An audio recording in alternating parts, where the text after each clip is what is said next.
Good afternoon and welcome to Biztech's Asian Midday Market Watch, powered by Rajhi Bank, Malaysia. Tina Teng Markets Analyst at CMC Markets Asia Pacific and Canada is our guest today, coming out of Auckland, New Zealand. Tina, welcome to the show. Hi, Brian. How are you?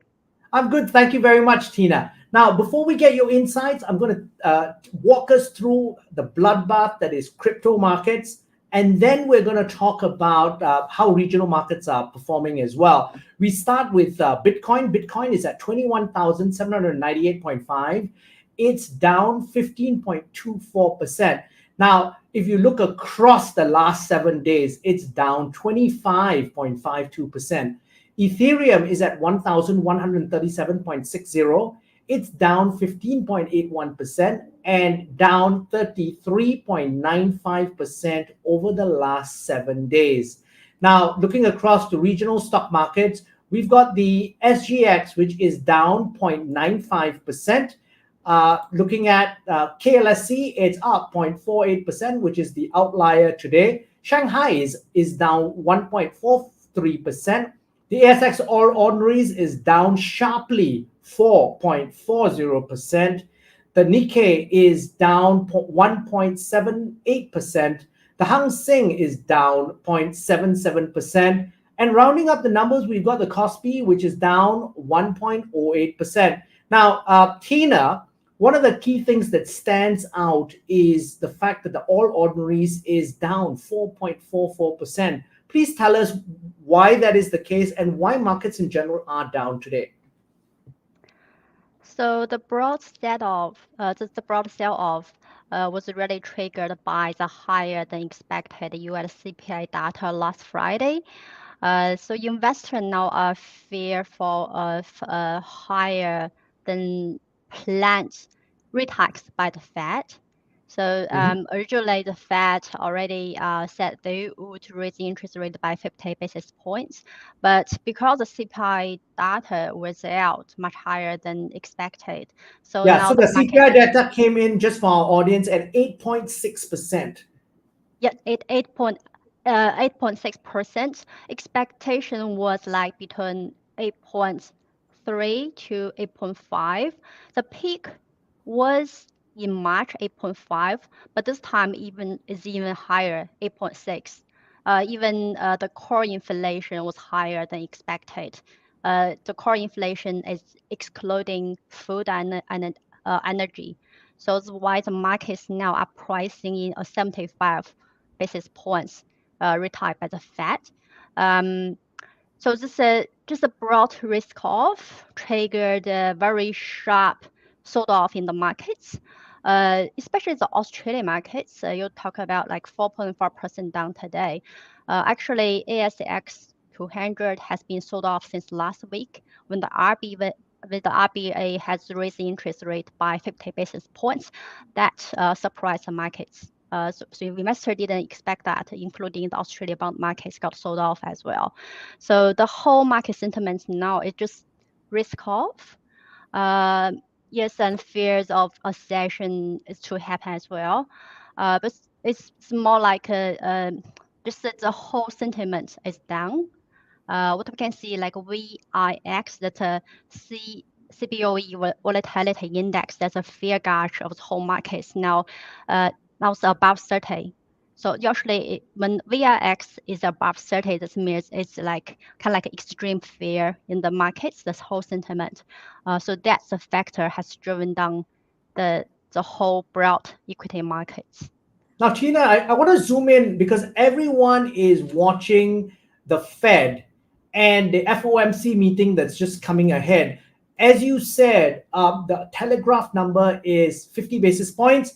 Yep. And are you of the view that perhaps that's going to be a bigger number because of the CPI numbers? So I don't expect the Fed would surprise the markets by raising even higher than 50 basis points. But I think markets now are just a risk off. They are pricing in a higher than expected rate hikes. Just because usually the markets will go down before the Fed meeting for a risk off. But if the Fed actually just raise the interest rate by 50 basis points, that could be a relief rally in the markets. So to go opposite. Okay. So there's an opportunity, but nobody can really expect that it would definitely happen. So right now it's all about sentiment, risk off. We can't really roll out a recession just yet because US GDP is in the first quarter had a negative growth, but we can't confirm there will be followed by another negative economic growth in the second quarter. Usually, officially, if you confirm a recession, it will be 2 consecutive negative growth in the economy, GDP number. So it really matters in July if the GDP number comes out. Actually, it's probably is better than expected. Then it will be another like a relief rally, or people will think, oh, actually things are not going so badly. So just people are pricing or assessing the whole situation.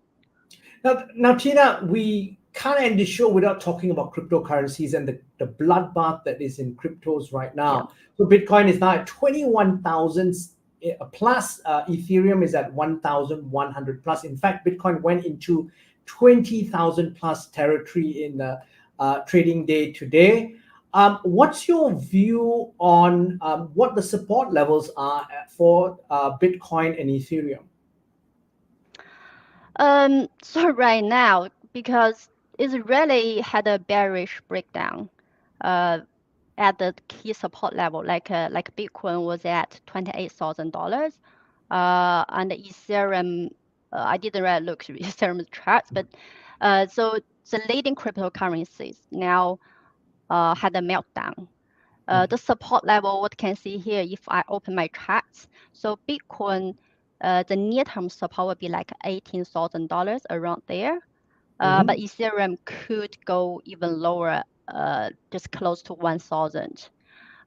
Crypto assets is the most vulnerable assets in the situation, in this market condition, because this tech-related, and also it's a new asset class. And also that 1 month ago, the stable coin, Terra, had a collapsed the whole system, right?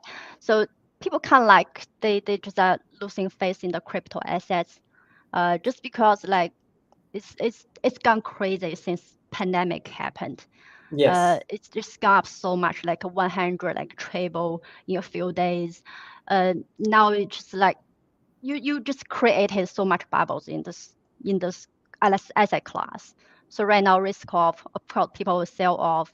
The market cap has done got wiped up more than 200 billion US dollars over the weekend.